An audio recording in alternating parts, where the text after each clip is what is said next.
So welcome सगळ्यांना आणि माझ्या चॅनलवर तुमच्या सगळ्यांचं खूप खूप स्वागत आहे. तर मी आहे सुषमा आणि मी आत्ता राहते स्वीडनमध्ये. तर माझे ब्लॉग कशाच्या रिगार्डिंग असणार आहे मी तुम्हाला सांगते. सध्या काही दिवसांपूर्वी मी भारतामधून स्वीडनमध्ये आले आणि आता इथे काही कारणास्तव राहते आहे. तर मी इथून पुढे काही स्वीडनमधले ब्लॉग्स बनवीन, तर तुम्ही त्याला भरभरून प्रेम द्याल हे मला नक्कीच वाटतं आहे. आणि सध्या माझा पहिला ब्लॉग आहे तो म्हणजे आहे माझा आंतरराष्ट्रीय प्रवास, तो म्हणजे इंडिया टू स्वीडन. तर तो असणार आहे माझा पहिला ब्लॉग. तर मला वाटते मी माझी जर्नी पूर्ण रेकॉर्ड केली आहे, म्हणजे निघाल्यापासून ते मी इथे येईपर्यंतचा मध्ये झालेले किस्से पण मी त्याच्यामध्ये ॲड केले आणि ते तुम्हाला नक्कीच बघायला आवडतील. आणि कोणीही म्हणजे नवीन माणूस असेल किंवा जो एकटा प्रवास करत असेल तर त्याच्यासाठी हा माझा प्रवास नक्कीच प्रेरणादायी ठरेल. आणि सगळ्यात इम्पॉर्टंट गोष्ट म्हणजे की आत्तापर्यंत मी डोमेस्टिक प्रवास केला आहे, पण आंतरराष्ट्रीय प्रवास हा माझा पहिलाच होता. आणि खरं म्हणजे तर त्यात पण माझा प्रवास होता Mumbai to Paris, Paris to Gothenburg. आणि तर त्याच्यामध्ये पॅरिसचं सगळ्यात मोठं एअरपोर्ट, ते मी माझ्या टर्मिनलला कशी पोहोचले, मला काय काय करावं लागलं, तर ह्या सगळ्या गोष्टी मी या ब्लॉगमध्ये इन्क्लूड केल्यात. तर त्या तुम्हाला बघायला नक्कीच आवडतील. आणि काही भागामध्ये मला बोलता आलेलं नाही, व्हिडिओ फक्त मी क्लिप शूट केल्यात, त्याच्यामुळे मी आता मध्ये मध्ये तुम्हाला त्या गोष्टी ॲड करेन आणि तुम्हाला बघायला नक्कीच त्या आवडतील अशी माझी अपेक्षा आहे. आणि तुम्हाला काही वाटत असेल गोष्टी ज्या तुम्हाला इथल्या बघायच्यात, नवीन ब्लॉग्स कुठले बघायचे असतील, तर ते मला कमेंट सेक्शनमध्ये नक्कीच सांगा. तर प्रवास असा तुम्हाला ह्या सुरू ब्लॉगमधलं झाला. काय माझं आवडेल सासर तेही मला मुंबई नक्की सांगा. असल्यामुळे आम्ही थँक्यू. मुंबईवरून घरून निघालो. तर माझ्यासोबत माझे मम्मी पप्पा आणि माझे सासू सासरे, तेही मम्मी पप्पा, माझा भाऊ, असे सर्वजण मला सोडायला मुंबई एअरपोर्टपर्यंत आले होते. आणि तर हे आलेलं आहे मुंबई इंटरनॅशनल एअरपोर्ट.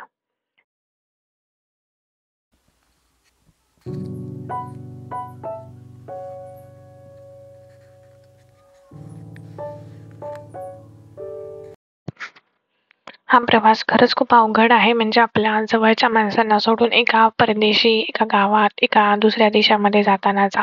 पण खरं म्हणजे मी सगळ्यांना हसत हसत निरोप दिला. मग माझे पप्पा असू देत, माझे सासरे असू देत, माझी आई असू दे, माझ्या सासूबाई असू देत, त्याच्यानंतर माझे दीर होते, त्याच्यानंतर माझा भाऊ होता, त्याच्यानंतर माझा दुसरा एक भाऊ होता कार्तिक. सो असे सगळेजण मला सोडवायला आलेले. आणि मला वाटते माझ्या हसण्यावरनं तुम्हाला कळलंच असेल की इथे कोणीही रडलं नाही मला सोडवायला आलेलं जाताना घरी. आणि मी सुद्धा नाही. खरंच मलाच आश्चर्य वाटत होतं त्यावेळी.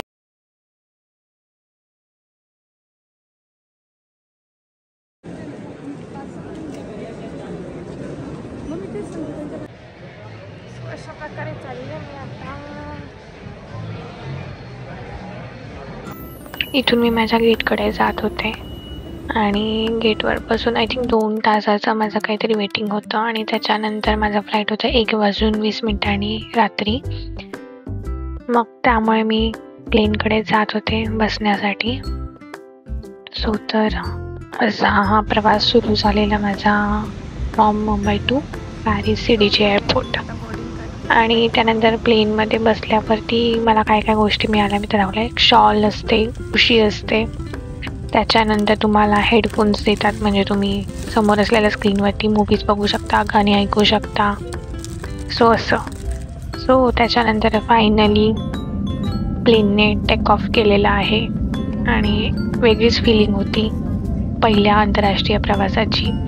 जे की डोमेस्टिक वेगळं होतं, पण हा पूर्ण प्रवास माझा 10 तासांचा होता, तो म्हणजे मुंबई टू पॅरिस. त्यानंतर फर्स्ट स्नॅक्स आलं ते म्हणजे होतं योगर्ट, नंतर हे होतं स्मॅश पोटॅटोज समथिंग, आणि नंतर होतं आपला मफिन्स, आणि नंतर होतं एक हे होतं ब्रेड, इकडे गोल ब्रेड असतं प्लेनमध्ये. सो असं होतं माझं स्नॅक्स. सो तर समोर स्क्रीनवर लाईव्ह तुम्ही बघू शकता की किती वेळ लागणार आहे. आणि हे मुंबई टू CDG एअरपोर्ट म्हणजे पॅरिस. आणि हा सकाळचा सनराईज होताना प्लेनमधच्या विंडोमधून खरंच खूप छान दिसत होतं एकदम. हा पूर्ण पॅरिसचा व्ह्यू आहे जो की मी विंडोमधून कॅप्चर केला आहे. आणि फायनली माझा प्लेन लँड झाला आहे ते CDG एअरपोर्टला. खूप भारी सनराईज दिसत होता एकदम सकाळचे. तिथे वाजले होते 7:30.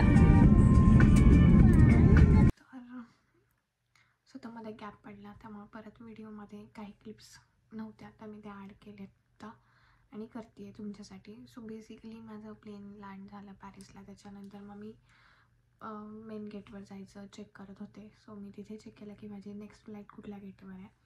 सो ते कळलं की 2Gवरती आहे. सो मग मी त्याच्यानंतर आता जी तुम्हाला नेक्स्ट दिसणार आहे की मी ती मेट्रो धरली. म्हणजे तुम्हाला तिथे जाऊन पुढे अरायवलवर कळतं की तुम्हाला कुठल्या मेन गेटवर जायचं आहे. सो इथे माझ्या गेटवर जाण्यासाठी मला पहिल्यांदा करायची होती ट्राम, म्हणजे इंटरनॅशनल एअरपोर्टमध्ये जी ट्राम असते ती धरावी लागली. मग त्याच्यानंतर मी एका माझ्या गेटवर उतरली. ते होतं बेसिकली के समथिंग. त्याच्यानंतर तिथे गेल्यावरती मग थोडं पुन्हा चालत जावं लागलं मला. मग चालत गेल्यावर कळलं की 2Gकडे जायला एक वे आहे. मग तिथे पुन्हा मला समजलं की मला एक नवीन शटल धरायचे, शटल इन द सेन्स बस पकडायची. सो मी ती बस पकडली.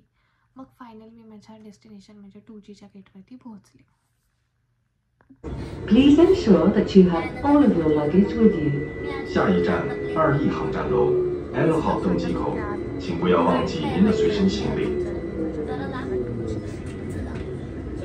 Do not block the doors. 请勿影响车门关闭。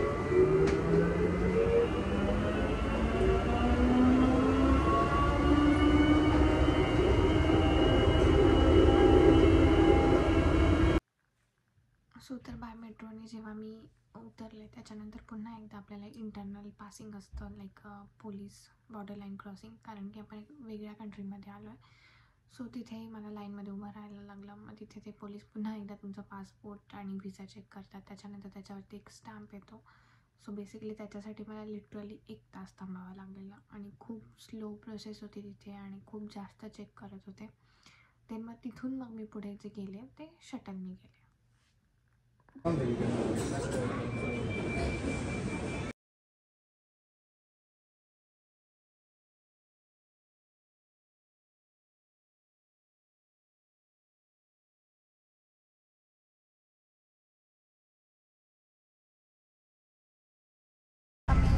बसमध्ये बसली आहे. आवाज येतो आहे की नाही माहिती नाही आहे, पण इकडनं आणखी 10 मिनटं लागतील 2Gला. मग इकडनं परत वॉक करत जायचं आहे एक 7-8 मिनिट्स. असा हळूहळू प्रवास चालू आहे.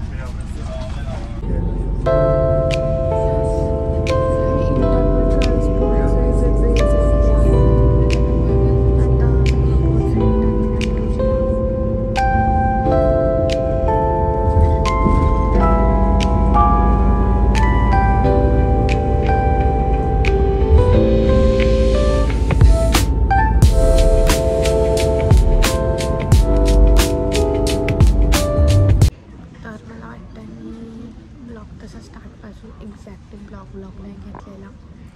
म्हटलं चला तर मारूया. तसं पण मला 6 तासांचा लेवर येतात आय थिंक. सो आत्ता इकडचे वाजले आहेत 10:30 समथिंग. तर अजून माझी फ्लाईट 2 वाजता आहे आणि इंडियात वाजले तर आता सध्या इंडियात वाजलेलं आहे करेक्ट 2 वाजले. सो माझ्याकडे वेळ आहे तर म्हटलं चला वेळ पाहिजे गप्पा मारून घेऊया. सो आता मी घेतलं इथे क्रोसॉन, म्हणजे फेमस आहे पॅरिसचं क्रोसॉन खाल्लं, कॉफी पिते. सो बस इतकंच. म्हणजे फर्स्ट टाईम ट्राय होता क्रोसॉनचा, आवडलं. कॉफी एकदम कडू होती पण तरी पण ट्राय करते. थोडी आहे थोडी संपून टाकेल कारण ती 3.5-4 लिटरची सांगते. आणि युरोजमध्ये घेतलं तर युरोज दाखवते. जेव्हा निघाली तेव्हा मुंबईच्या एअरपोर्टवरतीच करन्सी चेंज करून घेतली आणि करन्सी माझा ट्रायपॉड हलतो आहे मध्ये तर मला नाही माहिती आवाज येत असेल आणि थोडंसं कॅमेरा हलेल बघते. माझ्याकडे काही पैसे येतात ते दाखवते. आय थिंक हे 20 सेंट आहेत. 20 सेंट आता मी सुट्टे केले. काल पैसे आणले होते सो त्यातूनच आता मी हे घेतलं आणि सोबत खायला पण बाकी पण म्हटलं तो ट्राय करूया. सो तर प्रवासाचं सांगायचं झालं तर मुंबई टू पॅरिस म्हणजे फ्लाईट होती आणि आता पॅरिस टू गथेनबर्ग फ्लाईट आहे.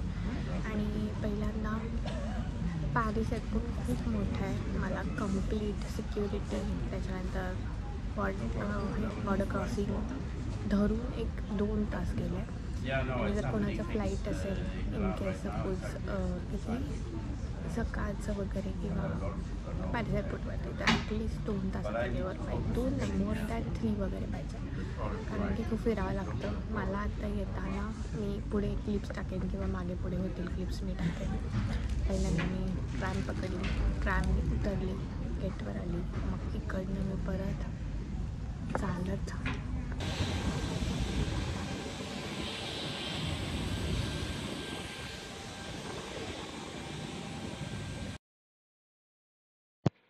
खूप जबरदस्त अशी झोप आलेली मला. प्रवासाने खूप थकून गेलेली आणि फायनली लँडिंग टू गॉथेनबर्ग आणि अशा प्रकारे लँडिंग झालं. खरं म्हणजे हे एकदम छोटूसं एअरपोर्ट आहे. खूप जास्त काही नाही आहे आणि असं बघितलं तर तुम्हाला एकदम आधी गाव वाटेल, पण नंतर कळलं नाही एकदम छोटं आहे.